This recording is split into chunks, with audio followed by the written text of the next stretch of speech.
Chào mừng bạn đến với bản tin công nghệ LPA News ngày 8 tháng 6 năm 2022. Bản tin tóm tắt sự kiện WWDC 2022.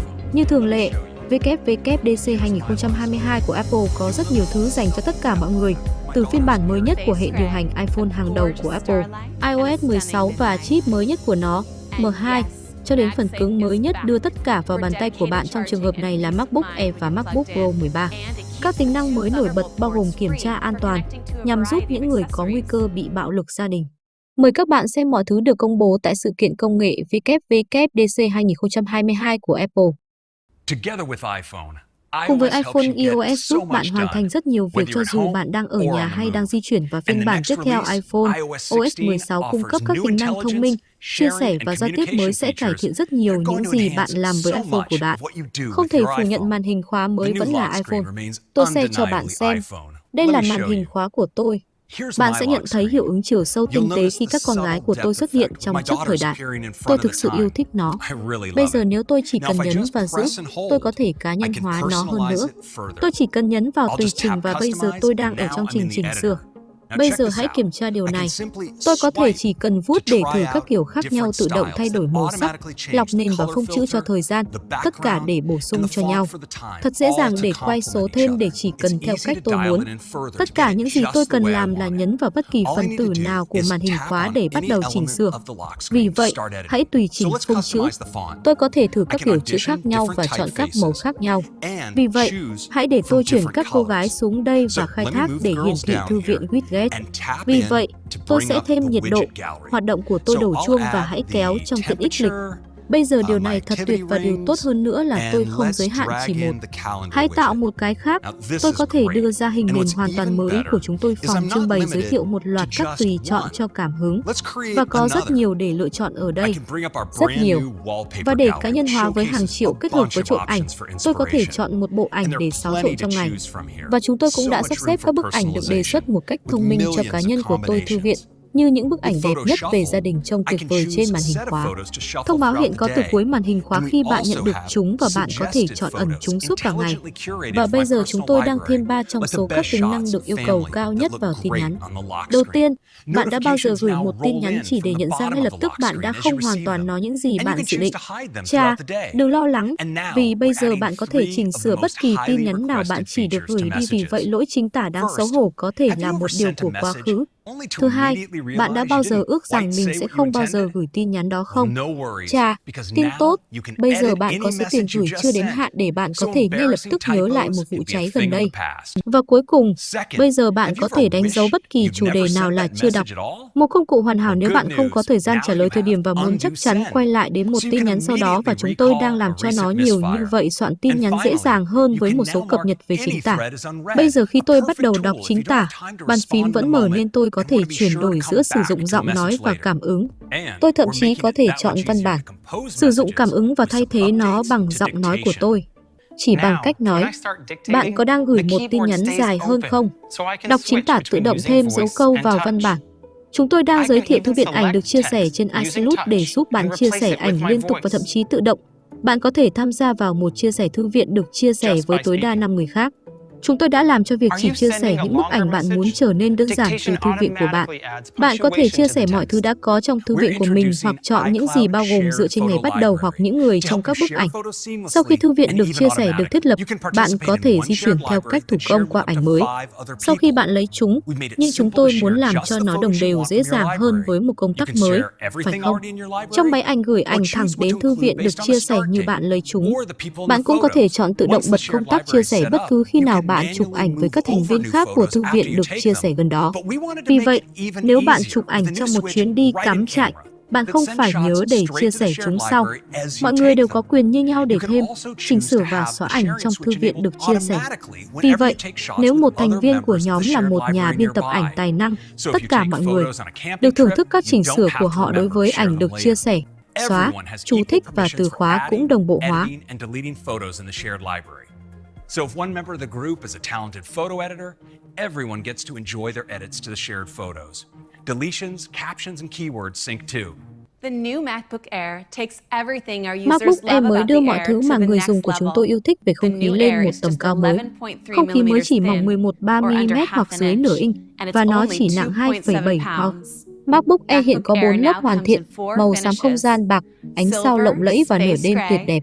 Và vâng, MagSafe đã trở lại để sạc chuyên dụng và hãy nhớ khi bạn đang cắm và nó giữ cả hai cổng Thunderbolt miễn phí để kết nối với nhiều loại phụ kiện.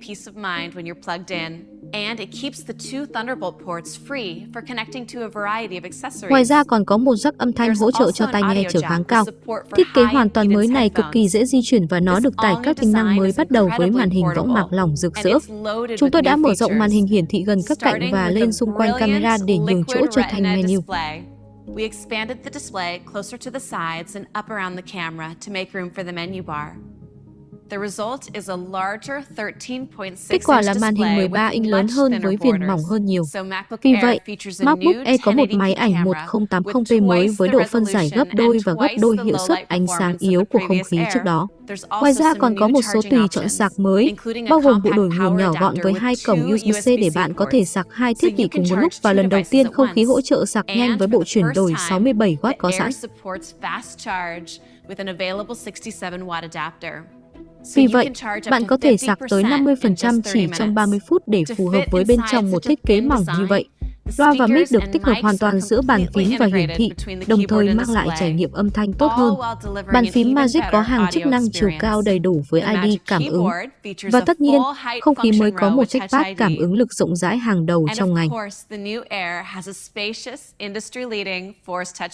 MacBook Air duy nhất bắt đầu từ 1.199 và chỉ 1.099 cho giáo dục.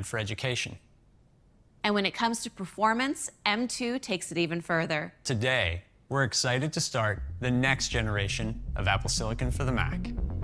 Introducing Và khi nói đến hiệu suất, M2 còn vượt xa hơn nữa.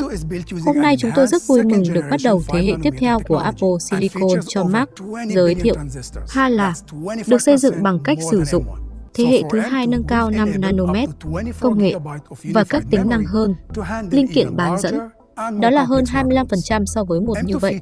Đối với M2, chúng tôi đã kích hoạt tối đa 20 của hợp nhất, kỷ niệm, để xử lý thậm chí lớn hơn và khối lượng công việc phức tạp hơn. M2 có CPU thế hệ tiếp theo của chúng tôi, những tiến bộ trong cả hiệu suất và khóa học hiệu quả. Hiệu suất tất nhiên là nhanh hơn và tính năng tiền mặt lớn hơn. Và hiệu quả kêu gọi đã được đáng kể, đối với thậm chí còn lớn hơn. Tăng hiệu suất, M2 cũng vậy. Tính năng thế hệ tiếp theo của chúng tôi, GPU, hiện có tới 10 lõi.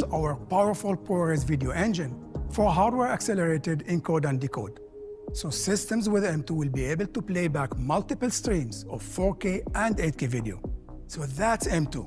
It starts our next generation of M-series chips with an 18% faster CPU, 35% faster GPU, 40% faster neural engine, and 50% more memory bandwidth. M2 is coming to another Mac, which is actually the world's second best-selling laptop, the 13-inch MacBook Pro. It's our most portable Pro notebook, and users love the performance it delivers in its compact design. With an active cooling system, the MacBook Pro is designed to sustain its Pro performance. And thanks to M2, it also supports up to 24 gigabytes of unified memory. Along with 50% more memory bandwidth, multitasking and working with large assets is super fluid. With support for ProRes encode and decode in M2's media engine, you can convert your video projects to ProRes nearly 3 times faster than before. MacBook Pro also delivers phenomenal battery life with up to 20 hours of video playback. So that's the powerful 13-inch MacBook Pro. The powerful 13-inch MacBook Pro starts at $1299 and $1199 for education. macOS Ventura enriches so many of the ways we use our Macs. So let's jump in. When you're working on the Mac, it's really easy to find yourself with lots of open windows. Let's activate Stage Manager from Control Center. As you see, it automatically arranges all my windows for me off to the side and puts the app I'm currently working with front and center. When I bring forward a different app, like clicking on Mail here in the dock, you'll see that it's brought to the stage and Safari gracefully moves over to the left with my other recent apps. Spotlight is great for doing all kinds of things, like quickly launching an app or starting a search. And now you can peek at a result in Quick Look with a tap on the spacebar. Spotlight can now also find images from your photo library across the system and on the web. We spend a lot of time in front of our Macs with our cameras on. Our webcams have become an integral part of work, school, and play. And now, with Continuity Camera, you can use iPhone as your webcam. Now, I'm just gonna pop this stand on my iPhone and attach it to my display. Let's launch FaceTime. You can see my Mac automatically detects my iPhone and uses it as the camera. I don't even have to wake up my iPhone. This all works wirelessly, so there's nothing to plug in. So to try this out, let's call a friend in the design studio. You know, one thing I love about Continuity Camera is center stage. I can move around and center stage will keep me in the frame. I'll frequently pair that with portrait mode to blur the background with that beautiful bokeh. A new one people are gonna love is Studio Light. Check this out. It brightens my face and darkens the background. Okay, now I wanna show my favorite new feature, Desk View. You can see the work that's on my desk and it keeps me in the picture.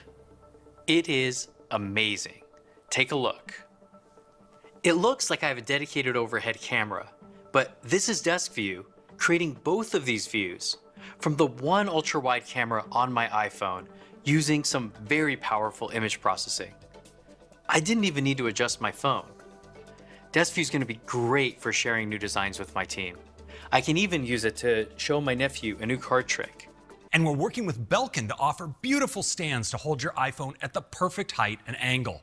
These will be available later this year. This next generation of CarPlay provides content for all the driver's screens, giving an experience that is unified and consistent. It's the very best of both your car and your iPhone, and it goes beyond what you can do with CarPlay today. Deep integration with the car's hardware lets you tune your car's radio or change your temperature without ever leaving the CarPlay experience. It also includes widgets powered by your iPhone that fit your screens perfectly.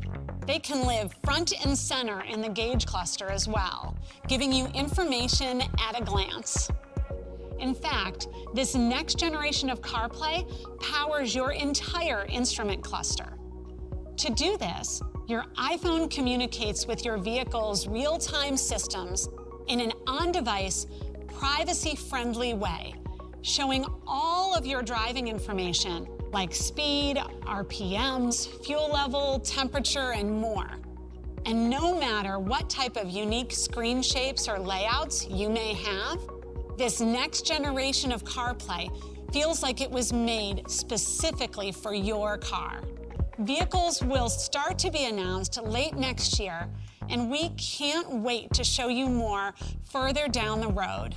watchOS 9 also introduces a refreshed Siri UI and new banner notifications. And active apps will be pinned to the top of the dock for quick access. And there's also a new custom workout that you can use to add structure into your run. For example, if you are trying to improve your speed or endurance, you can create a workout using distance and time intervals that include sets of work and recovery which you can repeat as needed. You can also add one of the new alerts to a specific part of your workout, like one to monitor which heart rate zone you want to train in to help keep you on track.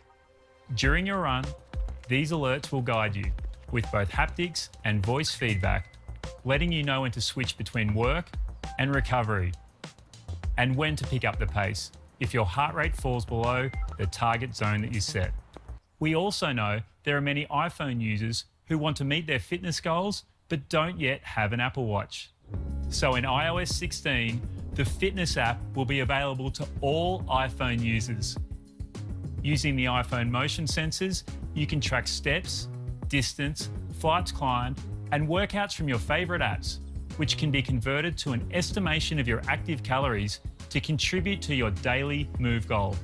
You'll also be able to share your move ring with friends and receive coaching tips. watchOS 9 can now track the amount of time your heart shows signs of this rhythm with AFib history. And in the Health app, you can manage lifestyle factors that may influence the amount of time you spend in AFib, like exercise, sleep, and weight. AFib history even helps you identify the time of day or week when your AFib is most frequent. You can also share a PDF with your doctor to facilitate richer conversations. AFib history is a first-of-its-kind feature that uniquely provides insights into your AFib over the long term. We expect to receive FDA clearance for AFib history soon.